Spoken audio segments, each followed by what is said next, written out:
In 2023, two sisters made an impossible choice, risk everything they knew for freedoms. 25 million people are still denied.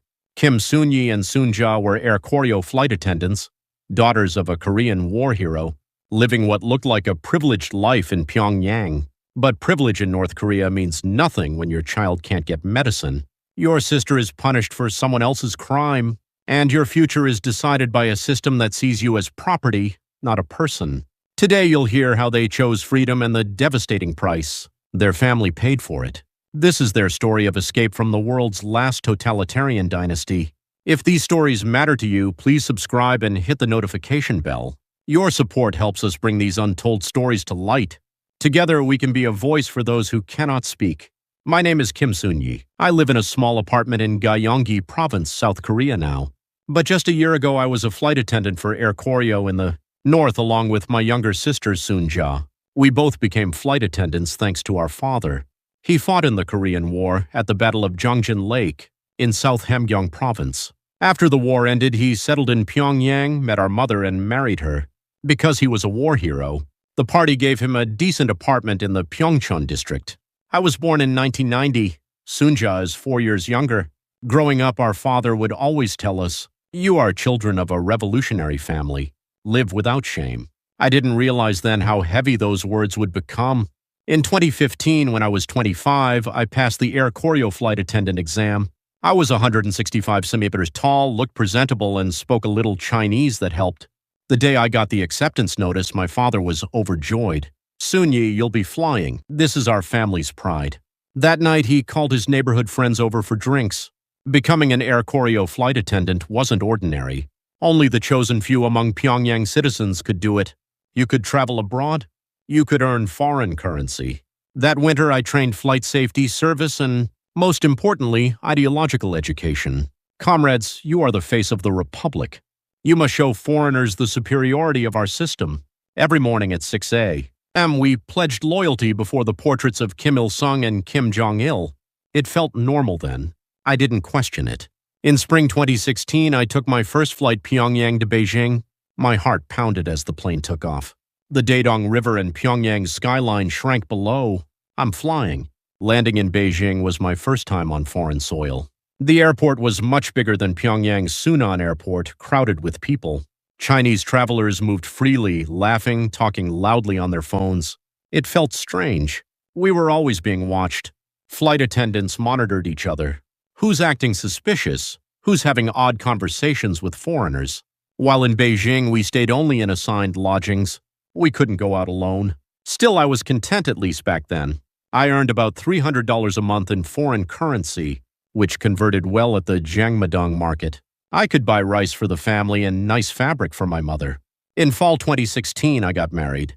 My husband's name was Kim Chul-ho, an army officer. He was 5 years older. We met through an arranged match recommended by the party. You're a flight attendant and he's a military officer, a perfect match. So we married. Love? I didn't really understand that. In the North, most people didn't marry for love. Chul-ho was quiet but diligent. Our daughter Mi-young was born in 2017, our son Sung-woo in 2018. With kids, I worked harder. I had to earn enough to feed them, prepare for their schooling. In 2019, Soon-ja became an Air Koryo flight attendant. She was 23 then, taller and prettier than me. I was even happier than she was. "Soon-ja, now we can fly together." Our father had already passed, but our mother was thrilled. "Soon-yi, Soon-ja, both of you, flight attendants. Our family is blessed." That day, she bought tofu, a rare luxury in the North, and made tofu soup. The three of us sat together, eating and talking. "Soon-ja, there's a lot to watch out for as a flight attendant. I'll teach you everything. Will I do as well as you, sis? You'll do even better." Soon-ja was assigned to the Pyongyang-Shenyang route, not my Pyongyang-Beijing route. She flew 5 or 6 times a month. Occasionally, our schedules aligned and we'd meet at Sunan Airport. Other crew members found it amazing. "You two are sisters and both flight attendants." Incredible. I felt proud then. Our family was doing well. I was a flight attendant, my husband, a military officer, my sister also a flight attendant. Our apartment in Pyeongchon was better off than most. But I didn't know how quickly that proud life would crumble, or what kind of decision we'd have to make. In early 2020, news came of a disease called COVID starting in China. North Korea soon closed the border. Flights decreased. Foreign passengers almost disappeared. That summer, returning from a Beijing flight, I looked out the window at the Yalu River, China on one side, North Korea on the other. A thought struck me. Same sky, why can't people on this side go over there? The moment I thought it, cold sweat ran down my spine. I shouldn't think like this. If anyone finds out, I shook my head, trying to erase the thought. But once doubt enters, it doesn't leave easily. That was when everything began. Soonja had good news. Sis, I got a marriage proposal. She was 27, a bit late for marriage in the north. She'd delayed to focus on work, but finally a good match came. The man was the son of a party official, 31 years old, working for a trade company. Good family, reliable. After meeting him a few times, she told our mother, "Mom, I think he's good. He treats me well." Our mother was overjoyed. "Soonja, you're getting married. I'll see your wedding before I die." "Mom, what are you saying? That's far off." "No, you never know. We should set the date soon." We planned the wedding for that winter. Everyone was happy. I saved some foreign currency to help with her preparations. I wanted to buy pretty fabric from China to make her a dress. But in February 2021, trouble hit her fiancé's family. His father was purged. Something about an economic project gone wrong. No one explained the details. In the north, asking questions is dangerous. Rumors spread that the family had been taken, somewhere maybe to a political prison camp. Soonja's engagement was canceled. Not just canceled, erased, as if it never existed. No one even contacted her. For days, Soonja stayed in her room, not eating. Our mother knocked on the door. "Soonja, open up. You need to eat." "Mom, I'm not hungry." "You still have to eat." "Mom, please just leave me alone." I'd never heard Soonja yell before. She'd always been gentle, obedient. A week later, she came out. Her face was gaunt. I hugged her tight. "Soonja, it's okay. You'll meet someone better." "Sis, I don't think I can get married anymore." "Why would you say that? You're pretty and kind." "No. Sis, I'm caught in the guilt by association system." My head spun. Guilt by association. If someone has problems, anyone connected to them becomes suspect. Soonja had almost married into that family, so now she was suspect too. The Boibu State Security investigated me. They asked what I discussed with that family, what I received. Same questions for 3 hours straight. Her hands trembled. And at work, the airline, they won't let me fly international routes anymore. Only domestic. They said I can't be trusted. What? That's... Sis, I didn't do anything wrong. I just met him through an arranged match. Why do I have to be treated like this? Soonja started crying. Tears of a 27-year-old woman. I cried too. From the kitchen, I could hear our mother weeping. After that, marriage proposals stopped. Word had spread the second daughter was connected to a purged family. In the north, once that rumor circulates, it's over. No one wants to arrange a marriage with that family. 2021 passed. 2022 came. Soonja turned 29 in the north. An unmarried 29-year-old woman is practically an old maid. One day after she returned from a Shenyang flight, we snuck out without telling our mother and walked along the Dedong River. Sis, yeah, am I going to grow old and die like this? Soonja, why would you say that? Sis, I didn't do anything wrong. I was just unlucky. So why does my life have to be like this? She stared at the river. At Shenyang airport, I saw Chinese flight attendants. Same age as me. Married. Kids. Wearing what they want, eating what they want. Why don't I have that? Soonja. Sis, isn't it strange? Why do we have to live like this? Just because of where we were born? What did we do wrong? I had no answer. I'd been thinking the same thing. Every time I went to Beijing airport, I felt it. Chinese people were free. Laughing out loud, joking with friends, talking freely on their phones. We always monitored each other. Who's acting strange? Who's criticizing the system? Soonja, don't say that outside. It's dangerous. I know. But sis, how long do we have to live like this? I couldn't answer her question. That night back home, her words wouldn't leave my mind. My husband snored beside me. The kids were asleep. Outside the window, Pyongyang's night scene, barely any lights. Blackouts were common. Why do we have to live like this? The moment I thought it, something cracked inside me. A belief built over 10 years was fracturing, and I knew this crack would grow. Eventually, it would collapse completely. After that day, I changed. Every flight, I observed China more closely. People's faces, children's laughter, street scenes. I compared it all to ours. Soonja did the same. Whenever we met, we'd talk carefully in tiny voices, watching our surroundings. Sis, I don't want to live like this. Me neither, Sunja. Me neither. That was our awakening. Late, but we finally realized it. This place we lived in was a prison. There was no freedom. We couldn't keep living this way. But we didn't have the courage yet. We hadn't thought about escape. Just a vague feeling we couldn't live like this anymore. It would take more time to find that courage, and that time came sooner than expected. It was spring 2022. Mi Young turned 11 fifth grade in North Korean schools. One day she came home from school and asked, "Mom, where will I go to college after middle school?" "Well, if your grades are good, you'll get into a good place. My friend's sister had top grades, but couldn't get into Pyongyang Medical University. Why not?" I couldn't answer. Mi Young didn't know yet that's why she asked. In the North, grades alone don't get you into college. Family background, party loyalty, bribes, those matter more. Mi Young, I don't really know either. But you're a flight attendant. Can't you ask? Looking into her innocent eyes hurt. This child doesn't understand how this world works yet. How many disappointments await her? That night I told my husband, "Honey, Mi Young asked about college. That's still far off. But can we even send her to college?" He lit a cigarette and sighed. "I didn't get promoted this year. From captain to major." "Why not?" "They said my party loyalty is weak. I need to participate more actively in ideological study." His face was dark. "Not getting promoted in the military is a problem. It affects the kids' futures too. And there's your sister Sunja's issue. Being connected to a purged family, it's affecting our family too. How can Sunja didn't do anything?" "I know, but this is how this place works. You know that." I had no response. He was right. A few days later, Sungwoo caught a cold. The 8-year-old coughed, developed a fever, and got worse. "Mom, I can't breathe." I took him to the hospital. They suspected pneumonia. The doctor said, "He needs medicine, but we don't have any right now." "What? Then what do we do?" "Go to the Jiangmadang and find some. Or medicine smuggled from China." I ran around the market looking for antibiotics. Smuggled from China. I paid $50 a month salary. Giving Sungwoo the medicine, I thought, is this a country? A child is dying, and there's no medicine. Then our mother collapsed. At 70, she had diabetes. She needed insulin, but it was nearly impossible to find. Occasionally, smuggled insulin appeared at the market at outrageous prices. She tried to endure without it and lost consciousness. "Mom, Mom!" Sunja and I rushed her to the hospital. The doctor shook his head. "She needs insulin, but we don't have any right now. Come back tomorrow morning. I'll try to find some." "Doctor, our mother is dying." "And you're saying tomorrow?" "Comrade, I can't help it. There's no medicine." "What can I do?" The doctor looked frustrated too. He wanted to save patients but couldn't without medicine. We stayed up all night searching. At dawn we found insulin. $100 in foreign currency. Our mother woke up, thank God.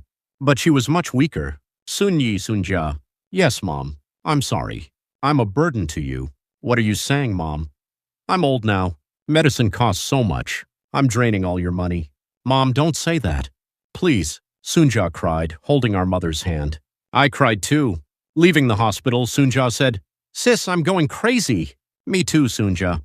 Mom's medicine, Sungwoo's medicine, Mi Young's education. It's all money. We work so hard, but it's never enough. What is this? What?" Sunja collapsed in the middle of the street, crying. Passers-by stared, but I didn't care. I sat beside her and cried too. Two sisters, 33 and 29, weeping in the street. That night I told my husband, "Honey, we can't live like this." "I know. But what can we do?" "I don't know. I just know we can't keep going like this." He had no words. A few days later, during a Beijing flight, I was in the airport bathroom. I saw a Chinese woman and her daughter. The mother asked, "宝贝，你想喝什么?" "Darling, what do you want to drink?" 我想喝奶茶. I want milk tea. 好的，那我们去买吧. Okay, let's go buy it. They walked out hand in hand, laughing. Watching them, I started crying. That child can say what she wants freely. Her mother can buy it for her. What about Mi Young? What about Sungwoo? I looked at myself in the bathroom mirror. A 33-year-old woman, Air Koryo flight attendant. Looking fine on the outside, completely broken inside. On the flight back to Pyongyang that day, I decided, this can't continue. I have to do something. But I didn't know what yet. Just a vague feeling this can't go on. And that something soon became clear. Something dangerous and irreversible. Defection. When that word first entered my mind, my whole body froze. But at the same time, I knew. This was the only way. It was a night in March 2023. After putting the kids to bed while my husband was at a party meeting, I called Sunja to our place. Our mother came too. It was past 11 p.m. Pyongyang was always dark because of frequent blackouts. We had candles lit. Sunja, Mom, I need to talk to you. My voice trembled. I knew the moment I brought this up, everything would change. Sis, what is it? We're leaving this place. Silence. Mother and Sunja stared at me. Leaving means. You don't mean. Yes, Mom. Defection. Mother let out a deep sigh. I knew. Mom, I could tell from your faces. You think I'm clueless? I know how much you've been struggling. Tears welled in her eyes. Sunja grabbed my hand. Sis, I'm coming too. I want to go with you. Sunja. Sis, I can't live here either. I'm 29, unmarried, with no future. I can't let just your family go. I'm coming too. I hugged Sunja tight. We sisters decided to go together. Then Mom, come with us too. When I said that, Mother shook her head. No, I'm not going. Mom, why not? Mother looked at both of us. In those eyes that had seen 73 years, there was both sorrow and resolve. If I go, you'll all die. What do you mean? Sunyi, you know. I'm 73. I can board a plane. But can I run around the airport? Can I hide in China? She was right. To escape the airport, you have to move. Fast avoiding North Korean Boweebu agents, Chinese police. Could a 73-year-old do that? Mom, still. And listen, your father fought to defend this land during the Korean War. He nearly froze to death at Jangjin Lake defending this country. Her voice trembled. But what is this? Is this a country? Kids are sick, but there's no medicine. You work hard, but you starve. You can only live the way the party tells you. She wiped her tears. This isn't the country your father fought to defend. How heartbroken he'd be if he saw this. Mom, Sunyi, Sunja, listen to me carefully. Mother held our hands. Wrinkled but warm. At least you two live somewhere free. Mom, how can we leave you behind? Sunja cried out. My tears poured too. Mom, come with us. We'll take care of you. No, if I go, your plan falls apart. One old woman puts all 5 of you in danger. Still, I'm fine. I've lived long enough. But not you. Mi Young and Sung Woo are still children. Sunja hasn't even married. Mother smiled, while crying. You know my last wish? For you to live freely. Mi Young going to whatever college she wants. Sung Woo getting medicine without worry. Sunja meeting someone good and marrying. That's my wish. Mom, the 3 of us cried all night, until the candles burned out. Around 4 a.m., Mother asked, does Chulho know? Yes, I told him carefully. What did he say? He agreed. As a soldier, it's dangerous, but we're family, he'll go with us. Mother nodded. Good. Family should stay together. After that day, we started planning in detail. Of course, we prepared much in secret from Mother. We didn't want her to worry. First, we saved money. About $1,000 in foreign currency. Sunja and I saved from our flight. Attendant salaries, and my husband saved bit by bit. We'd need this to pay people who'd help us escape in China. When Sunja flew the Shenyang route, she got contact information for a Korean-Chinese pastor who helped defectors. Dangerous, but Sunja found the courage. Sis, I contacted the pastor. He'll help. Really? How? If we escape at Shenyang airport, he'll pick us up by car. He'll arrange a hiding place too. He's kind. The pastor said same people. How could he not help? His parents came from the north too. We prepared for 3 months. Checked flight schedules. Memorized Chinese maps, practiced Chinese conversation. We set the date for June 14th. That day, Sunja and I were both scheduled to fly the Shenyang route together. My husband and kids would board as regular passengers. The night of June 13th, our last night. We all gathered in Mother's room. Me, my husband, the kids, Sunja. Mother held Mi Young and Sung Woo on her lap. Mi Young, Sung Woo. Yes, Grandma. You're taking a plane trip tomorrow, right? Yes. Come with us, Grandma. Grandma is. Too old to go. I'll wait here for you. Write me letters later. Mi Young and Sung Woo didn't understand. They just smiled excitedly. Mother stroked Mi Young's hair. Mi Young, study hard and become someone great. Promise, Grandma. Yes, Grandma. Sung Woo, don't get sick and grow up strong. Grandma will pray for you. Yes. Then she looked at Sunja. Sunja. Yes, Mom. Find someone good and marry. Don't feel bad that I can't see it. If you're happy, I'm happy. Mom? Sunja hugged our mother, crying. And Sunyi, yes, Mom. You're the older sister. Take care of your younger sister. Raise Mi-young and Sung-woo well. Be good to your husband. Yes, Mom. Son-in-law, I'm entrusting Soon-yi to you. It'll be hard, but protect your family to the end. Yes, Mother. I'll remember that. My husband bowed deeply to her. Mother looked at all of us. Go well. Live freely. That's my last request. Mom, and listen, don't feel guilty about leaving me behind. This is my choice. Mine not because of you. Her voice trembled but was firm. I'm staying here to tend your father's grave. He must be lonely too. None of us slept that night. We sat together in Mother's room until dawn, sharing old stories, memories. Dawn broke. June 14th, the day we'd leave North Korea. Leaving the house, Mother came to the gate with her usual expression. Travel safely. Yes, Mom. Mi-young, Sung-woo. Listen to Grandma. Yes, Mother smiled. I could see her trying to hide it from us. I turned back. Mother stood at the gate waving. That was the last time. The last moment I saw her. In the taxi, I looked back. Mother was still standing there until our car turned the corner and she disappeared. Mom, I'm sorry. And I love you. I said it countless times in my heart. Beside me, Soon-ja was crying too. The whole way to Sunan Airport, I thought, what meaning does freedom have without Mom? But I remembered what she said. At least you live freely. That's my wish. We were going to fulfill our mother's wish. At the end of that road was freedom, but also separation from her. That was the price we had to pay. June 14, 2023, Oide, Pyongyang Sunan Airport. Soon-ja and I arrived in our flight attendant uniforms. My husband and kids came separately as regular passengers. We had to pretend not to know each other at the airport. Passing the check-in counter, I caught my husband's eye. He nodded slightly. The signal, it's okay. Flight attendants, report today's flight preparation status. The senior attendant checked us. Same routine as always. All clear. Soon-ja and I answered. I was careful not to let my voice shake. Good. Today we have 45 passengers, mostly trade workers. During the briefing, my palms sweated. This is the last flight. On this plane, we're leaving North Korea. Nabiye, M. Boarding began. Passengers entered one by one. I stood at the entrance greeting them. Then I saw Mi-young and Sung-woo coming in. Welcome aboard. I greeted them like complete strangers. Mi-young stared at me. She must have wanted to say, Mom, but she held back. I'd warned her firmly beforehand. On the plane, pretend you don't know Mom. Understand? Yes, Mom. My husband held the kids' hands and went to their seats. My heart pounded. Soon-ja handled the rear section. She looked extremely tense, too. Her face was pale. 2030. M. The airplane door closed. Flight attendants, prepare for takeoff. I demonstrated the safety belt procedure. I'd done this hundreds of times. But today was different. This was the last demonstration on North Korean soil. The plane started moving, heading to the runway.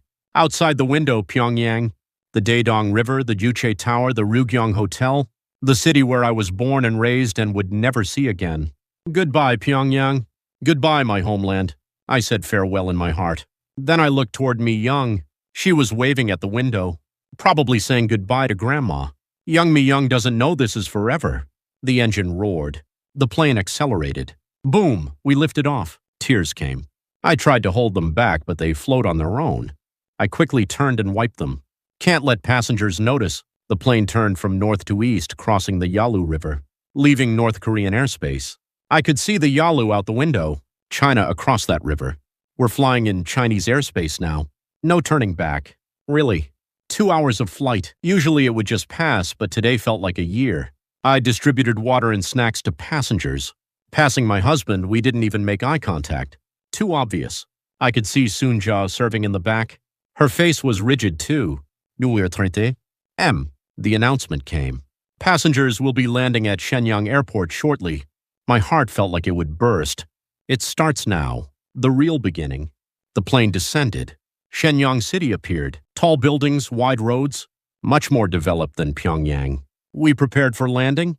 Checked passengers' seatbelts, tidied seats. Thud. The wheels touched the runway. We'd landed on Chinese soil. The plane stopped. Passengers, we've arrived at Shenyang Airport. Safe travels. The door opened. Passengers began deplaning. I stood at the entrance greeting them. Safe travels. My husband left with the kids. Mi-young stared at my face. I smiled as if nothing was wrong. All passengers deplaned. The senior attendant said, Comrades, good work. Let's go to the lodging and rest. Yes, Sunja and I answered. We gathered our bags as usual, then walked down the corridor, into the airport with the other attendants. I saw a bathroom sign. Just a moment. Bathroom. I went to the bathroom. Sunja followed. Comrades, hurry! The bus is waiting. Yes, we'll be quick. We entered the bathroom. Fortunately, it was empty. Sunja and I moved fast. From our bags, we pulled out regular clothes we'd prepared. We removed our flight attendant uniforms, clothes I'd worn for over 10 years. The moment I took them off, I was no longer an Air Koryo flight attendant, just a defector. We changed into regular clothes, plain t-shirts and pants, then pulled caps down low. Sis, I'm shaking. Me too.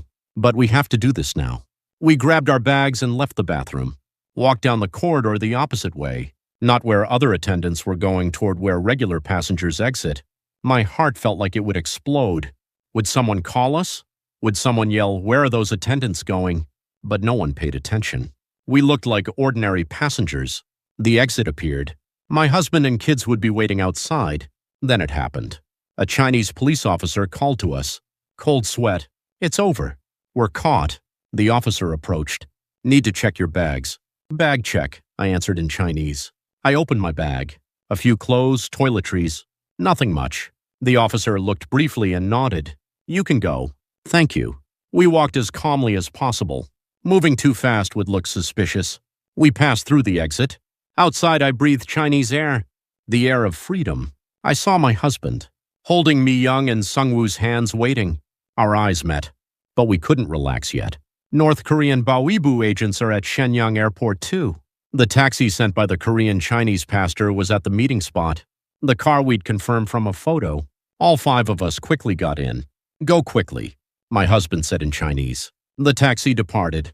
Finally, I could breathe. Mi-young asked, Mom, where are we going? To a free place. Free? Yes. A place where you can do what you want. Sung-woo looked out the window. Wow, so many cars. Shenyang's streets were packed with cars. Tall buildings, neon signs. Completely different from Pyongyang. Sunja squeezed my hand. Sis, did we do it? Yes, we did. But more than joy, I felt fear. Mom, what is she doing right now? She probably knew we weren't coming back. And Boibu people would have come. Where is Kim Soon-yi's family? I don't know. Did they defect? Tell the truth. Thinking about how hard it must be for her, tears came. Mom, I'm sorry. And thank you. The taxi drove through Shenyang, carrying us toward freedom. But this was just the beginning. The real danger was ahead. China sends defectors back to North Korea. We had to hide even on Chinese soil. Our real journey had just begun. We entered a rundown residential area on Shenyang's outskirts. We're here, the driver said. He seemed to be Korean Chinese, able to speak some Korean.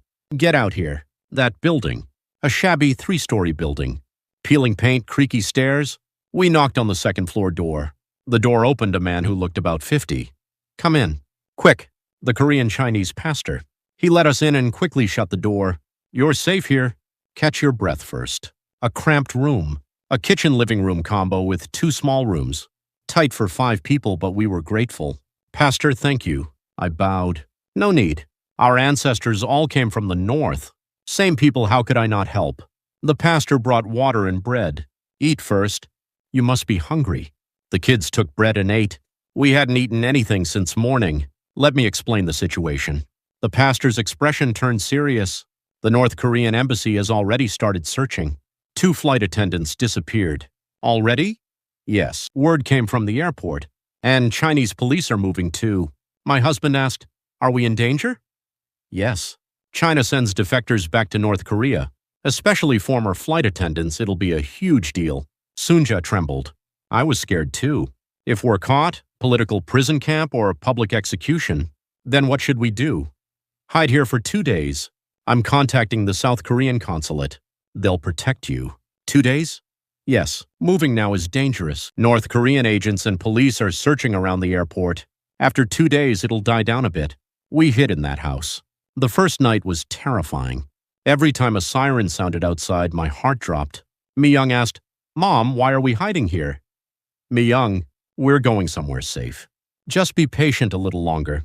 When is Grandma coming? I couldn't answer that question. Sunja hugged Mi-young. Mi-young, play with Auntie. Sung-woo kept coughing. His cold seemed worse, but we had no medicine. Pastor, the child is sick. I'll go buy cold medicine from the pharmacy. Wait a moment. Late that night, the pastor went out and brought back medicine. Chinese cold medicine. Give this to him. He'll get better.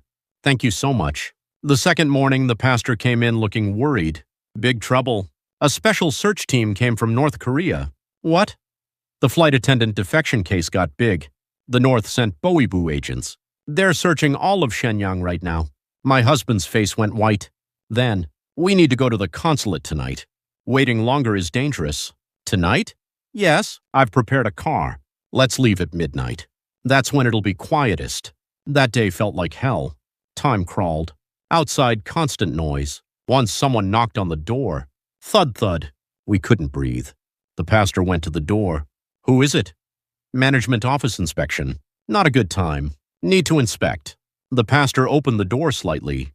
We hid in the inner room. Some manager or inspector came in, looked around, then left. All good. No problems. Only after the door closed could we breathe. It's fine. Just an electricity check. But we were anxious all day.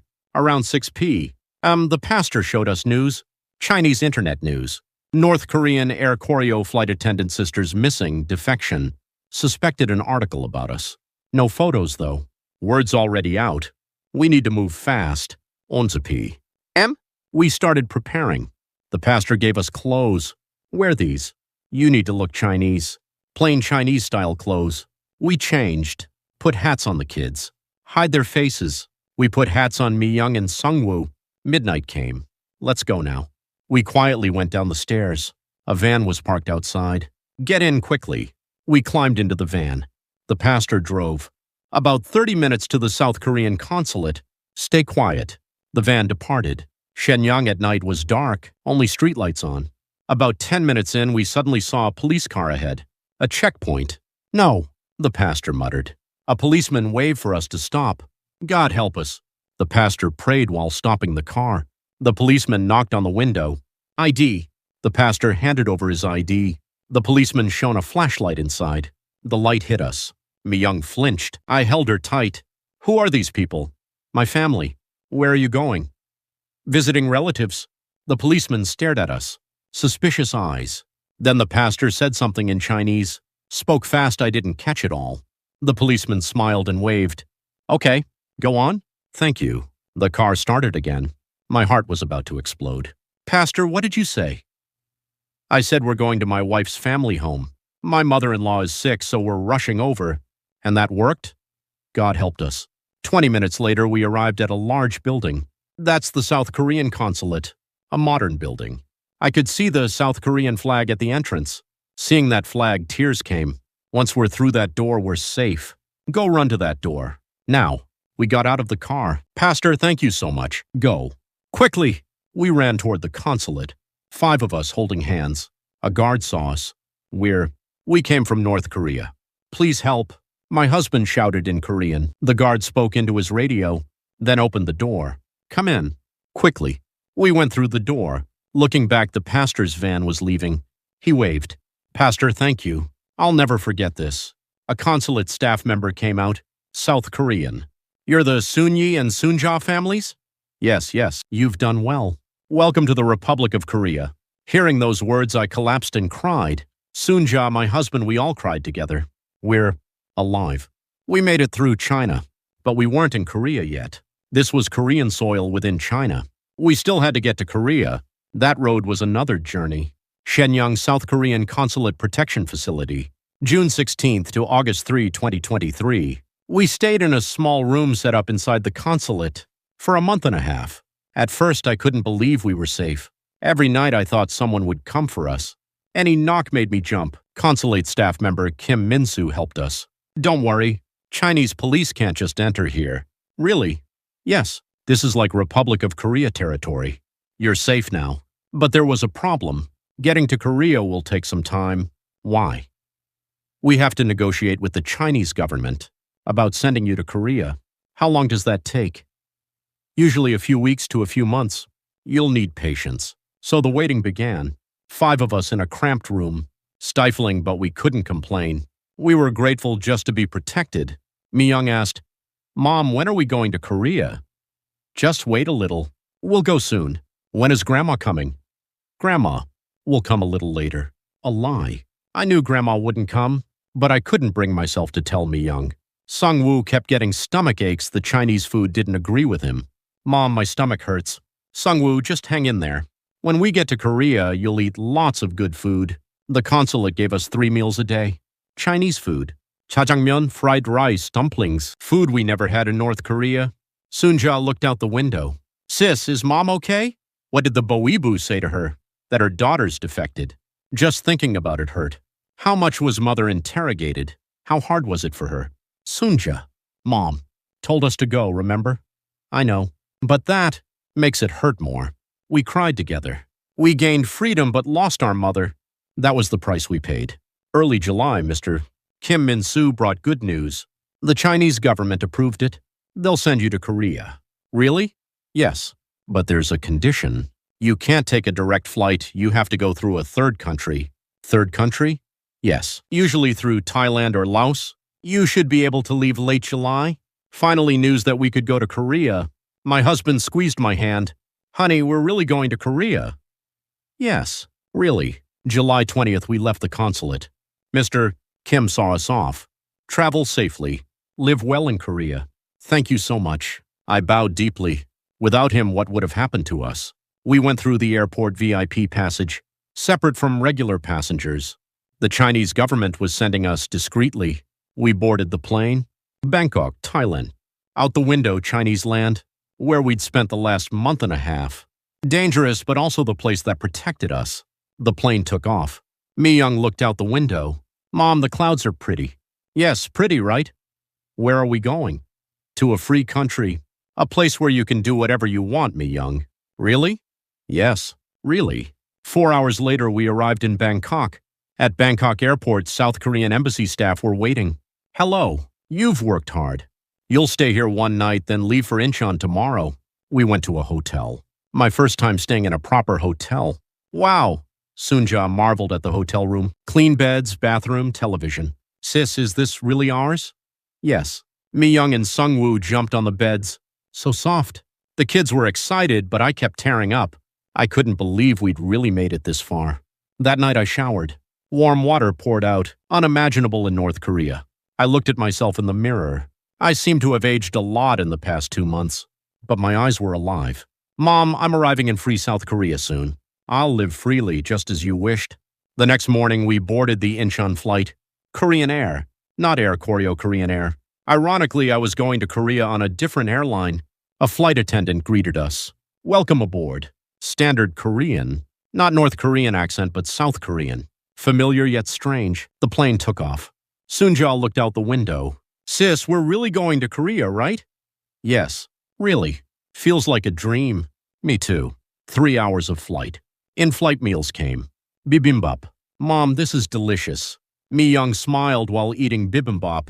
Sung-woo wants more too. My husband was quiet, but his eyes were moist. He'd given up a lot to come too. Military life, life in Pyongyang, and even his own parents. The announcement came. Passengers will be arriving at Incheon International Airport shortly. My heart pounded. Incheon International Airport, Republic of Korea. Republic of Korea. Hearing those words, tears came. We were really going to free South Korea. The plane descended. Korean land appeared out the window. Tall buildings, wide highways, the sea. That's Korea, Soon-ja said in a trembling voice. The plane landed.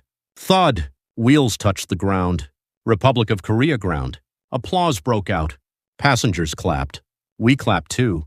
We've arrived at Incheon International Airport, Republic of Korea. We hope you had a safe journey. The door opened. We walked out slowly. Down the corridor toward immigration. A Ministry of Unification staff member was waiting. Soon-yi and Soon-ja's family. Yes, yes. You've worked hard. Welcome to the Republic of Korea. Hearing those words, my knees buckled. I collapsed on the floor crying. Soon-ja and my husband all cried together. Myung asked, Mom, why are you crying? I'm happy, Myung. We did it. We left North Korea, passed through China, went through Thailand, and finally arrived in Korea. A 50-day journey. Hell, but we survived. Now it was the real beginning. Life in free South Korea. We were no longer defectors. We were citizens of the Republic of Korea. Summer air rushed in. Hot and humid, but the air of freedom. The car's waiting. This way. The Unification Ministry staff guided us. A black van in the parking lot. Getting in, cool air conditioning blew. It's cool. Sungwoo held his hand to the AC vent, amazed. The car drove on the highway. Korean scenery unfolded outside. Tall buildings, clean roads, cars in lines. A completely different world from North Korea. Mom, look at that big building! Mi-young pointed at a skyscraper, shouting. Mom, what's that? Sungwoo asked, seeing a convenience store sign. That's a store that sells things. Wow, it's so bright. Everything must have seemed amazing to the kids. Same for me. An hour later, we arrived at a building. This is Hanawan. You'll stay here for the next 3 months. Hanawan? Yes, a place that helps people from North Korea adjust to South Korean life. You'll receive education too. We went inside. Clean and modern. Sunyi's family, you'll use this room. The door opened. A clean room. 3 beds, a closet, a desk. Wow, Sunja exclaimed. There's a bathroom too. Hot water runs 24 hours. 24 hours? Yes, you can shower with warm water anytime. Unimaginable in the north. The cafeteria is on the first floor. 3 meals a day. Thank you. Orientation starts tomorrow. Rest well today. The staff left, leaving just the 5 of us. Sunja lay on the bed. Sis, we're really in Korea. Yes, really. My husband looked out the window. I couldn't tell what he was thinking. Honey? I'm sorry you suffered because of someone like me. What are you saying? You suffered because of me. In the north, on the way here. No. We decided together. He nodded. But his expression was still heavy. First evening, we went to the cafeteria. Wow! Mi-young's jaw dropped. Buffet style. Food laid out everywhere. Rice, soup, side dishes, fruit, dessert. Can we eat all this?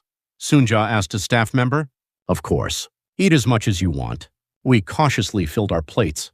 But Mi-young and Sungwoo ate frantically. Eat slowly. Yes, Mom. This is so good. What's this? It's sweet. That's watermelon. We rarely ate watermelon in the north. For the kids, probably their first time having this fruit. That night I lay in bed. Soft mattress, clean blankets, cool AC breeze. Are we really here? I couldn't believe it. Just 3 months ago we were living in Pyongyang, and now we're lying on Korean soil. Sunja spoke from the next bed. Sis, still awake? It's so unbelievable. Me too. Like a dream. Sunja. Yeah, we did the right thing, right? Of course. Sis, we did the right thing. But part of my heart ached. Because of Mother. Mom. What is she doing now? The next day, education started. Understanding Korean society, learning Korean language, job preparation, health checkups. Korean language class was interesting. The teacher explained, North Korean and South Korean are a bit different. For example, in the north you say dongmu, comrade. In the south we say chingu, friend. Also, Risa is insa greeting, rodongja is no dongja worker. Pronunciation differs too. Sunja asked, Teacher, is our way of talking strange? No, just different. But learning the South Korean accent slowly will make life easier. We practice Korean every day. Watch TV news, dramas. Mom, those people's accents are funny. Mi-young laughed watching dramas. Yeah, we need to talk like that too. Okay. Mi-young adapted quickly. Kids really are fast. We had health checkups too. The doctor said, Your nutrition is a bit poor, but no major problems. If you eat well, you'll recover. Thank you. Sungwoo's bronchial tubes seem weak. I'll prescribe medicine. Don't worry. In North Korea, getting medicine was like reaching for stars. But here it's just a prescription away. 3 months passed. November 2023, we left Hanawan. The government assigned us a small apartment in Gyeonggi province, about 660 square feet. This is our home? Mi-young ran around. Careful, Mi-young. The place had basic furniture. Beds, refrigerator, washing machine, TV. Is all this really ours? Sunja looked disbelieving. Yes, ours. That night we turned on the TV. Dozens of channels. Wow, so many channels. I know. In North Korea, there were only 4 channels. All propaganda. We watched the news. Anchors and reporters speaking freely, content criticizing the government. Sis, can they broadcast that? It's freedom here. Really amazing. A country where criticizing the government doesn't get you arrested. The next day, we started looking for jobs. I got hired at a restaurant. Hall service. You came from North Korea? Oh my, you must have suffered. The restaurant owner was kind. I'll work hard. Good. If it's too hard, just say so. Sunja got hired at a factory. Electronics assembly. Sis, I started work today. How was it? Hard. But they pay me. Into my account. That's good. My husband started security work. Apartment security. Sorry, I should have gotten better work. It's fine. I'm grateful you're earning. Mi-young enrolled as an 8th grader in middle school. The first day she came home crying. Mom, the kid said my accent is weird. And studying is too hard. I don't understand any English. My heart hurt. But there was nothing I could do. Mi-young, just hang in there. You'll get used to it soon. Okay. Fortunately, Mi-young made friends quickly. The kids helped her. Mi-young, you solve it like this. Thanks. Sung-woo entered 4th grade. He adapted even faster. Mom, I played soccer today. Was it fun? Yes, I even scored a goal. Seeing the kids smile brought tears. This is what we wanted. Kids laughing freely, running, dreaming. 2024 came. A year passed. Much had changed. I became a full-time restaurant employee. Got a small raise. Sunja was recognized at the factory and became a team leader. Sis, I got paid 2 million won. Really? Sunja, well done. I'm thinking of saving up to rent a small studio. Really? You'll live alone? Yeah. I'm 31 now. Should be independent. What about marriage? Sunja smiled. Who'd want an old woman like me? What are you saying? You're pretty. Just then, Sunja's phone rang. Oh, hold on. Hello? She answered and her face turned red. Yes. Sure. This weekend, then. Yes. Bye. Who was that? Someone from the factory. A man? Yeah. Sunja. Sis, why are you embarrassing me? Sunja smiled. The brightest face I'd seen in a long time. Mom, Sunja met someone good, just like you wished. One evening, the family gathered. What do you want to eat today? Mom, chicken. Me. 2 chicken? Mi-young and Sung-woo shouted. Okay, let's order chicken. I called and ordered chicken. Delivered in 30 minutes. Wow. The kids cheered seeing the chicken. Eat lots. We all sat together eating chicken. Watching TV. This is happiness. An everyday moment unimaginable in North Korea. Freely ordering delivery, eating together as a family, smiling. One fall day, my husband said, Sunyi, want to go to Namsan? Namsan? Yeah, Namsan Tower. They say you can see all of Seoul from there. Okay, let's go. That weekend, we all went to Namsan. Sunja, too. We rode the cable car up. Wow, it's high! Mi-young shouted, looking out. We went up to the tower observatory. Seoul spread out below. Tall buildings, the Han River, countless cars and people. Beautiful, Sunja murmured. Then I looked north. Far away North Korea. Sis. Yeah, I miss Mom. Me too. We gazed toward the northern sky. Tears came. Mom, we're living well. Don't worry. Sunja said softly. Mom, Sunja met someone good. She'll probably get married soon. Mom, Mi-young got first place in school. Sung-woo is healthy. Mom, we're living freely. Just as you wished. Wind blew. Warm autumn wind. Mom, I love you. Mi-young asked, Auntie, when will reunification happen? Well, someday it will. When it's reunified, can I see Grandma? Yes. Then you can. I hope reunification comes soon. I miss Grandma. Sunja and I looked at each other, smiling while holding back tears. Yeah, us too. That evening on the way home, we took the subway. People moving freely, laughing, talking. This is freedom. Not watching anyone, not being monitored, saying what you want, going where you want. That's freedom. Home, I opened the window. Night air came in. Stars were visible. Same stars as in North Korea. Is Mom looking at these stars too? Sunja came beside me. Sis, you okay? Yeah, fine. We did the right thing, right? Yes, the right thing. Sunja held my hand. Sis, thank you. Without you, I couldn't have come here. What are you saying? We came together. Still, Sunja. Yeah. Let's work even harder from now on. And someday when reunification comes, yeah. When it's reunified, let's go to Mom. Show her how well we've lived. Okay, let's do that. We hugged each other. Together we looked at the night sky. Beyond those stars somewhere, Mother is watching us too. We gained freedom through her sacrifice. What we must do now is clear. Live hard, live happily, raise the kids well. And when reunification comes, go see Mother. That's how we'll repay her. 1 year since leaving North Korea, living as Republic of Korea citizens now. Hard but happy, free but longing and hoping for the day when peace comes to this land and South and North become one. Until that day, we'll live our best. In free South Korea.